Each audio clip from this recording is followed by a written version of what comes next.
बॉलीवुड में स्टारडम एक ऐसी पावर है जिसके चलते हमारे ये एक्टर्स सबसे बड़ा विनिंग फैक्टर बन जाते हैं किसी भी फिल्म के लिए।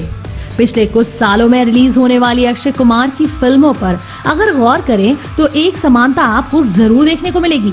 लगभग हर फिल्म में अक्षय एक नई हीरोइन के साथ पेयर अप होते हैं, जो स्टारडम के मामले में उतनी मशहूर तो नहीं होती जितने खुद अक्षय होते हैं। अब इसके पीछे क्या वजह है, चलिए आपको इसी बारे में हम अपनी स्टोरी में बताते हैं। साल 2017 में अक्षय 3 फिल्मों में नजर आ रहे हैं, जिनमें से जॉली LLB 2 रिलीज हो चुकी है, जबकि टॉयलेट एक प्रेम कथा और पैडमैन रिलीज होने वाली है। जॉली LLB 2 में अक्षय कुमार पहली बार हुमा कुरैशी के साथ देखे गए, वहीं टॉयलेट एक प्रेम कथा में वो भूमि पेडनेकर के साथ आ रहे हैं। वहीं पैडमैन में उनकी लीडिंग लेडी राधिका आप्टे होंगी। राधिका के साथ अक्षय की ये पहली फिल्म है। साल 2016 में अक्षय की 3 फिल्में आई थी।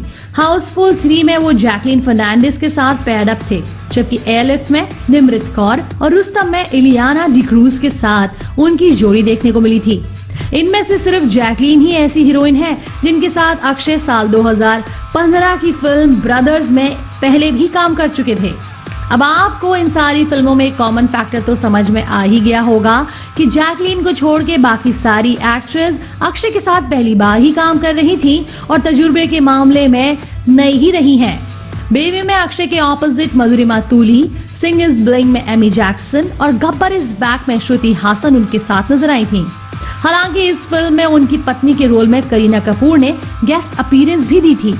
इस बारे में जब एक इवेंट में अक्षय से पूछा गया था तो वहां उन्होंने कहा था, नए चेहरों के साथ काम करने के लिए उन्हें जो बात प्रेरित करती है वो है बदलाव। अपने करियर को लंबा चलाने के लिए अपने दर्शकों को बांध के रखना जरूरी है, इसीलिए शायद वो ये फॉर्मूला अपनाते हैं जिसके मुताबिक उनका मानना यही है कि वो जब भी कोई नई एक्ट्रेस के साथ काम करते हैं तो दर्शकों को ये अंदाजा नहीं होना चाहिए कि उनके साथ उनका कनेक्शन कैसा होगा।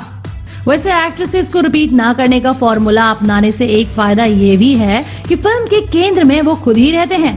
अब आप समझ रहे हैं कि हमारा इशारा किस तरफ है। साथ ही एक्ट्रेसेस के साथ नाम जुड़ने की समस्या भी खत्म हो जाती है, जिससे गैर जरूरी गॉसिप को हवा ही नहीं मिलती। एक्ट्रेसेस की मौजूदा जनरेशन में सिर्फ सोनाक्षी सिन्हा ही ऐसी एक्ट्रेस हैं जिनके साथ अक्षय ने 3 फिल्में Rowdy Rathore, once upon a time in Mumbai Dobaara और हॉलीडे में काम किया है। ये सारी बातों से फर्क तो कुछ नहीं पड़ता, लेकिन इस सब के चलते एक बात तो साफ हो जाती है कि बॉलीवुड में अगर चलता है तो वो है स्टार पावर का सिक्का।